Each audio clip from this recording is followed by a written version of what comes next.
Assalamualaikum warahmatullahi wabarakatuh. Salam oplok-kodok. Terima kasih buat teman-teman yang selalu hadir dan mampir di channel saya. Dan buat teman-teman baru yang baru bergabung, saya ucapkan banyak-banyak terima kasih pula. Semoga teman-teman semua dalam keadaan sehat walafiat, tak kurang suatu apa, dan diberikan kemudahan untuk segala urusannya. Kali ini saya kedatangan tamu yang lain dari yang lain. Tidak seperti biasanya, seperti TV, modul mesin cuci, modul AC, itu enggak. Tapi kali ini saya mendapat garapan sebuah proyektor. Untuk brandnya sendiri saya juga kurang paham, di kardusnya ini tidak tertulis suatu brand atau merek. Tapi yang jelas untuk pencahayaan dari proyektor ini menggunakan teknologi LED. Bisa teman-teman lihat ini. Dan menurut informasi yang saya terima dari pasien saya, bahwasannya untuk proyektor ini rusak. Dengan kerusakan indikator hidup, tapi lensanya itu tidak bisa menyorotkan cahaya. Bagaimana tutorial perbaikan untuk proyektor yang tidak bisa menyorotkan cahaya ini? Simak videonya hingga akhir dan jangan di skip-skip agar tidak gagal paham. Lanjut. Halo, assalamualaikum. Jangan lupa like, comment, and subrek.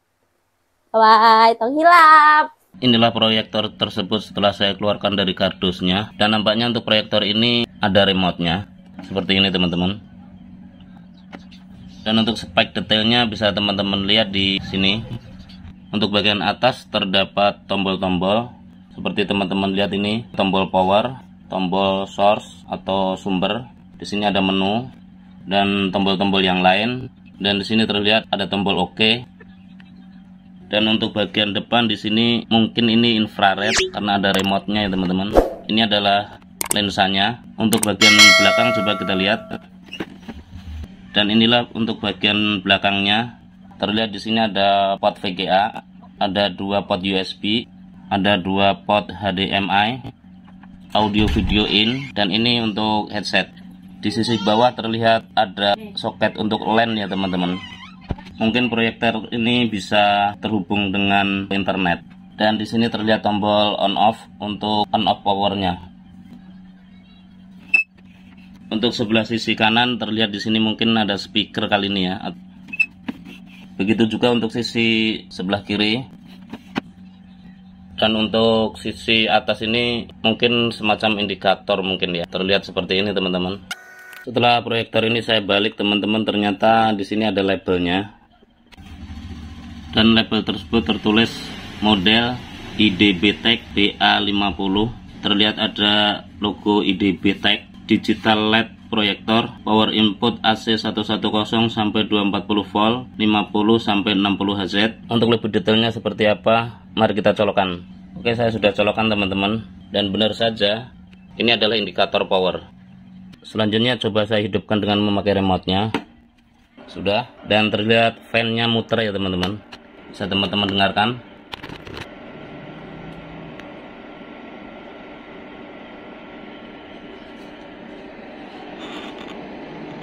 Nah, seperti itu teman-teman. Nampaknya untuk fan sudah mutar, dan untuk proyektor ini terlihat sudah bekerja. Tapi untuk lensanya ini tidak keluar cahaya teman-teman.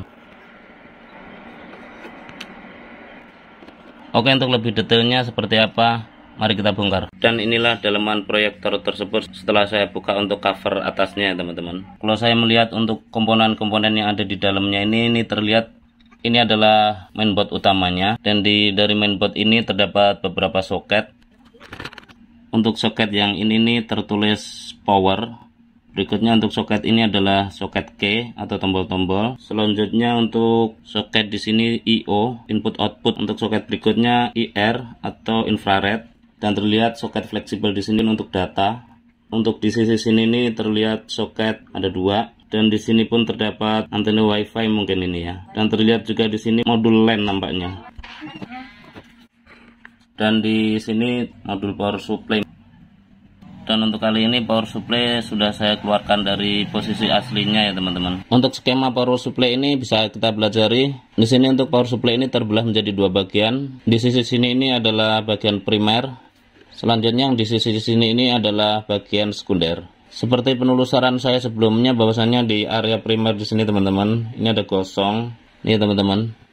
Tapi untuk gosongnya ini sih saya nggak tahu permasalahan sebelumnya itu kenapa. Tapi intinya di sini ada komponen yang hilang atau pecah. Dan setelah saya telusuri, komponen tersebut adalah kapasitor SMD seperti ini. Dan mungkin bisa jadi untuk kapasitornya itu short atau gimana, saya nggak tahu. Power supply ini pada dasarnya itu mengeluarkan dua output tegangan, yaitu output 12 volt DC untuk mensuplai mainboard utamanya, dan yang satu lagi output 32 sampai 36 volt untuk mensuplai LED-nya. Coba kita balik. Dan inilah power supply tersebut setelah saya balik untuk posisinya, teman-teman. Bisa teman-teman lihat untuk outputnya tertera di sini, teman-teman. Di situ terbaca keluaran 33 volt 4 ampere dan 12 volt 1,2 ampere. 33 volt itu untuk mensuplai LED-nya dan 12 volt itu untuk mensuplai mainboardnya. Pada dasarnya proyektor ini sistem bekerjanya itu hampir-hampir sama seperti TV. Untuk jenis kerusakan lensa tidak bisa menyorotkan cahaya itu, prediksi saya adalah backlight atau lampu penerangannya itu bisa jadi rusak atau drivernya itu yang rusak. Untuk lebih detailnya seperti apa, coba akan saya telusuri lebih dalam. Setelah proses pembongkaran untuk proyektornya tadi, teman-teman, dan benar saja saya menemukan sebuah LED sebagai penerangannya itu gosong seperti ini, teman-teman. Bisa teman-teman lihat. Dan lampu tipe ini nampaknya tipe HPL ya, teman-teman. Saya bilang HPL itu high power LED. Untuk mata LED-nya itu tipenya COB. Memang untuk tipe lampu ini sangat terang sekali, dan di saat bekerja itu sangat panas. Bisa jadi karena lampunya ini overhead, karena saya tadi menemukan untuk fan-nya itu tidak bekerja dengan baik, sehingga si lampu ini overhead dan berujung terbakar. Karena menurut datasheet-nya tuh si lampu COB ini bekerja maksimal itu 60 derajat sampai 65 ya. Untuk keawetan lampu tersebut itu panasnya harus terjaga di bawah 60 sampai 65 derajat. Dan saya sudah mencoba browsing-browsing untuk mencari LED pengganti. Alhamdulillah saya menemukan LED pengganti, tapi untuk bentuk dan ukuran itu agak sedikit berbeda.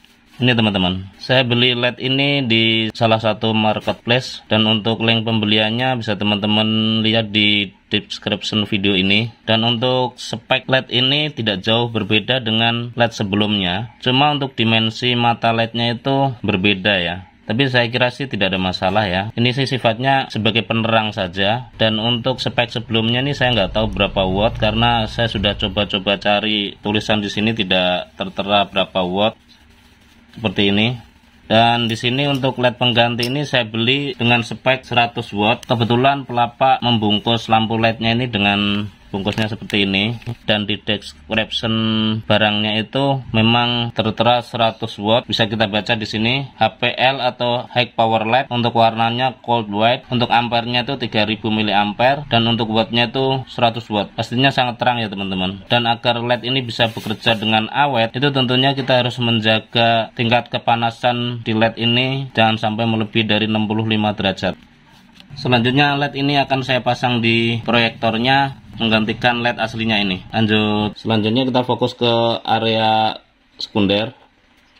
Di area sekunder ini untuk IC ini teman-teman, IC ini tuh tadinya masalah. Jadi di saat saya nyalain untuk proyektornya ini, IC ini mengeluarkan asap. Bisa jadi untuk IC ini short atau gimana, saya juga kurang paham, karena memang untuk IC seperti ini tuh untuk pengecekan apakah dia short atau tidak itu agak sedikit susah ya teman-teman. Namanya juga IC itu integrated circuit, jadi di dalam body IC sendiri itu ada banyak komponen. Dan setelah saya telusuri, untuk IC ini berfungsi sebagai switching untuk fan-nya. Jadi di saat proyektor ini dimatikan, si IC ini menghabiskan sisa-sisa tegangan yang tersimpan di power supply ini untuk menjaga si fan-nya itu tetap bekerja sampai tegangannya itu habis. Dengan maksud dan tujuan tentunya si LED-nya itu akan terjaga tetap dingin. Dengan rusaknya IC ini berakibat di saat proyektor ini hidup, fan-nya itu tidak hidup teman-teman, karena 12 volt ini di-switch oleh IC ini. Dan saya menginovasikan bagaimana caranya biar saat kerja LED itu bisa mengeluarkan cahaya, tapi 12 volt itu tetap hadir. Dan di sini nantinya akan saya modif. Sementara untuk 12 voltnya ini saya tembak dengan power supply variabel saya. Dan ini teman-teman, Ini untuk power supply variabel saya sudah saya set 11,6 volt untuk menyalakan fan-nya. Dan untuk kabel fan-nya ini saya jumper seperti ini. Saya gunakan power supply variabel saya untuk menghidupkan paksa si fan-nya ini, teman-teman. Dan kebetulan fan-nya itu ada 2 dan saya jumper seperti ini. Dan saya coba hidupkan untuk fan-nya biar teman-teman tahu. Coba saya colokkan untuk 12 voltnya untuk menghidupkan fan-nya. Nah, seperti itu teman-teman. Dan untuk kali ini fan hidup walaupun proyektornya itu belum hidup. Nantinya mungkin akan saya modif bagaimana caranya biar fan ini hidup di saat proyektornya itu hidup, dan di saat proyektor mati ini fan-nya ini akan ikut mati. Mungkin akan saya pakai relay ya teman-teman. Untuk sinyal on off-nya itu saya ambil dari port USB 5 volt. Selanjutnya coba kita hidupkan untuk proyektornya ini. Dan sekarang sudah hidup. Saya teman-teman lihat ada sinar lampu di dalam zona itu. Karena itu memang backlight-nya untuk proyektor ini. Selanjutnya saya tekan tombol power di sini. Karena untuk indikator ini masih merah ya teman-teman, artinya si proyektor ini baru standby. Coba saya tekan tombol powernya, dan ini sudah indikator standby ini sudah berubah menjadi hijau. Kita lihat di sini untuk cerminnya ini sudah menembakkan sinar, dan kita lihat untuk tampilannya di sono. Ya teman-teman, bisa lihat. Dan untuk proyektor kali ini saya tembakkan ke tembok saya teman-teman. Coba saya zoom. Dan inilah tampilan untuk proyektor tersebut. Namanya di situ ada menu-menu browser, ada YouTube juga. Ini memang sudah smart ya teman-teman. Jadi bisa terkoneksi ke YouTube dan browser-browser. Di situ juga ada file manager, ada add aplikasi, kita bisa menambahkan aplikasi. Coba kita cek untuk panasnya dari heatsink LED tersebut apakah masih di bawah standarnya. Dan ini untuk heatsinknya ya teman-teman. Coba saya tes untuk panasnya tuh berapa derajat. Dan kali ini saya menggunakan ini teman-teman. Untuk mengetes panas, coba saya tembak. Dan bisa teman-teman lihat untuk panasnya itu masih jauh di bawah standar ya teman-teman. Di LED-nya sendiri itu terukur 41, 42 derajat. Ya untuk paling panas itu 40 derajatan. Di area heatsink sini terukur 39 derajat. Di area lain terukur 39 derajat. Di LED-nya sendiri cuma terukur 35 derajat, 36 derajat. Dan artinya itu untuk panasnya LED ini masih bisa dikondisikan. Dengan panas di bawah 60 derajat, bisa saya pastikan untuk LED-nya ini akan awet. Dan untuk cahayanya juga lumayan terang ya teman-teman. Ini saya nyalakan di siang hari. Bisa teman-teman lihat itu di luar siang seperti ini, tapi untuk tampilannya itu masih terlihat jelas. Oke teman-teman, untuk kali ini step down saya sudah pasang seperti ini teman-teman. Jadi step down ini saya ambil dari tegangan yang mengarah ke backlight-nya tadi, yang output dari trafo-nya itu 32 volt. Tapi untuk menyalakan kipasnya itu perlu tegangan 12 volt. Di sini saya set untuk step down-nya ini outputnya itu 12 volt untuk menyalakan kipasnya. Untuk memastikan tegangan outputnya itu berapa, coba akan saya lakukan pengukuran di saat on. Coba saya colokkan, dan teman-teman bisa dengarkan untuk fan-nya udah bekerja ya teman-teman. Dan untuk LED-nya itu sudah bekerja backlight-nya. Tapi untuk posisi saat ini masih standby. Terlihat indikator di sini masih merah. Coba kita ukur tegangannya di step down ini. Teman-teman bisa lihat di multitester saya. Untuk VCC in di step down ini kita ukur. Nah, untuk VCC in-nya terbaca 31,66 volt. Untuk outputnya itu saya set di tegangan 12 volt untuk menyalakan fan-nya. Coba kita ukur. Dan bisa teman-teman lihat untuk output dari step down ini saya set di 11,53 volt. Ini saya setting biar lebih aman ya teman-teman untuk fan-nya, karena tegangan kerja fan-nya itu 12 volt. Selanjutnya coba saya tekan tombol power on-nya di proyektornya, dan terlihat indikator sudah berubah menjadi hijau. Dan untuk lensanya sudah menyala juga teman-teman. Mungkin kali ini akan saya rapikan terlebih dahulu biar kita lebih enak untuk setting-settingnya. Lanjut. Setelah proyektor ini saya rapikan teman-teman, dan bisa teman-teman lihat untuk kondisinya sekarang. Untuk cover atasnya ini sudah saya pasang, dan selanjutnya coba kita hidupkan. Dan untuk kali ini sudah saya colokkan teman-teman. Terlihat indikator standby di sini sudah ada, dan untuk lensanya sudah nyala ya, tapi masih terlihat redup. Dan untuk tampilannya pastinya belum ada, masih ngeblank.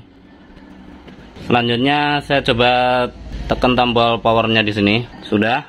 Dan terlihat sudah ada tampilan teman-teman. Kita tunggu sebentar untuk menu utamanya. Dan kini untuk main menu sudah tampil teman-teman. Seperti inilah main menunya. Di situ ada YouTube, ada browser, ada share server, ada source, ada file manager, file explorer, ada add aplikasi dan lain-lain. Terima kasih buat teman-teman yang sudah mengikuti tutorial ini dari awal hingga akhir. Semoga bermanfaat. Share ke teman-teman bila informasi ini dirasa penting dan berguna. Akhirnya diri saya billahi taufiq wal hidayah. Assalamualaikum warahmatullahi wabarakatuh. Salam oblok.